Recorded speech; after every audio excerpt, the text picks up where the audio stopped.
LDR, relasyong malayo sa isa't isa. Langit ang pagitan, malayong distansyang dahilan.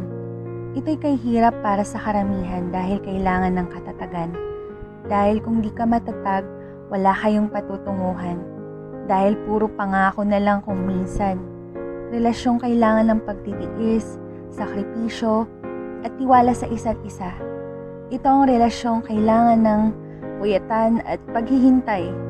Minsan di mo maiwasan lumuha kasi minsan pakiramdam mo napapagod ka na pero hindi mo magawang sumuko dahil ganun katibay ang pagmamahal mo sa kanya. Kahit umiiyak ka na dahil miss mo na siya. Bawat araw naiisip mo siya na sana'y nandito siya, masaya kayong dalawa. Pero kahit wala siya sa tabi mo, isang tawag lang niya, masaya ka na. LDR, para sa mga taong may matibay na pagmamahalan na kayang maging tapat kahit malayo man sa isa't isa.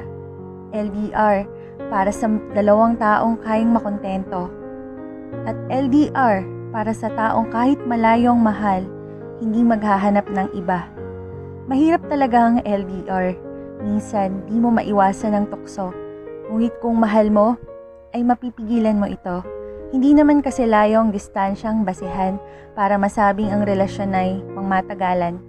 Magkalayo man sa isa't isa, relasyon ay maaari pa ring maging matibay at masaya. Kung kayo'y kontento at may tiwala sa isa't isa.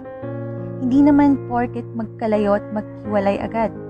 At hindi lang ang magkalapit ang nagtatagal. Huwag mong isipin na porket malayo siya ay mayroon na siyang iba. Dahil kung mahal mo, magtitiwala ka ng walang pagdududa.